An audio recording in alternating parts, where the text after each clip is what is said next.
এক সময়ের জনপ্রিয় ঝাড়ু, যা সংসারে না থাকলে যেন চলতই না। সময়ের সাথে সাথে এ যেন বিলীন হয়ে গেছে। হঠাৎ রাস্তা দিয়ে যাওয়ার সময় দেখলাম, দেখে সেই পুরানো দিনগুলোর কথা মনে পড়ে গেল। দেখলাম একজন লোক মুরব্বী এই ছুনের ঝাড়ুগুলা প্রসেসিং করতেছে, বানতাছে। আমি জিগাইলাম যে এখনো এগুলা কি চলে? উত্তরে উনি বলল যে হ্যাঁ, এখনো এগুলা চলে, কিন্তু যে মূল্য আসলে এই ঝাড়ু এখন পাওয়া যায় তা দিয়ে আসলে চলে না। আমি কৃষি কাজ করি, কাজের ফাঁকে রাস্তার ধারে এই ছুন গাছগুলো ছিল, তাই আমি কেটে রাখছিলাম। কেটে রেখে কৃষিকাজ করতে করতে 2-1 দিন পরে এগুলো শুকিয়ে গেছে। এখন এগুলা বানতাছি বিক্রি করার জন্য। প্রতি পিস ঝাড়ু 20 টাকা করে বিক্রি করে, পাইকারি নিলে নাকি 15 টাকা বিক্রি করে। এক সময় আমরা এই ঝাড়ুগুলা কিনতাম জোড়া 5 টাকা, 2টা ঝাড়ু 5 টাকাতে কিনতাম। অবশ্যই সেই 5 টাকার অনেক মূল্য ছিল। এখনকার বর্তমান বাজারে 2025 সালে এসে যদি এই ঝাড়ু একটা 15 টাকা বিক্রি করে, তাহলে আসলেই যেটুকু পরিশ্রম করতেছে, যে পরিশ্রম, এই 15 টাকায় আসলে এইভাবে চলে না। কিন্তু তারপরেও অবসর টাইমে এই কাজগুলা করতেছে। আসলে এক সময় এই ঝাড়ু ছাড়া আসলে চলে নেই। এটা ছুনের ঝাড়ু। কোন ডিস্ট্রিক্টে, কোন এলাকায় এখনও 2025 সালে এসে এই ঝাড়ু ব্যবহার করেন কিংবা এই ঝাড়ু এখনও পাওয়া যায়, অবশ্যই কমেন্টে জানাবেন।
বান কষে না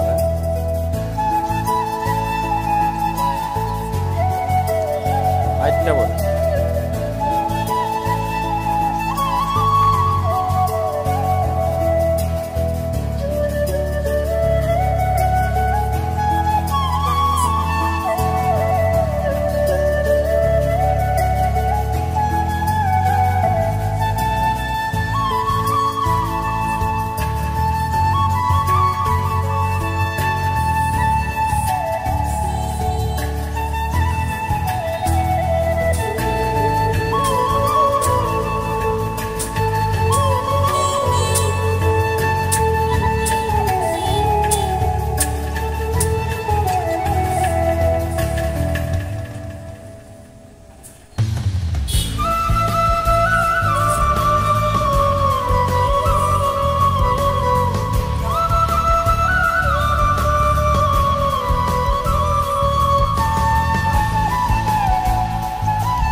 এগুলো সবগুলো বান্ধে শেষ দিবেন নাকি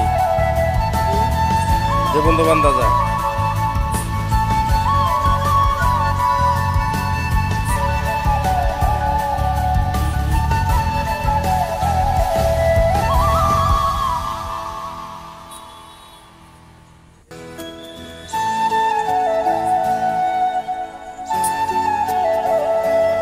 ছোট বড় কি দাম কম বেশি আছে না সব একই দাম যে যেটা নেয়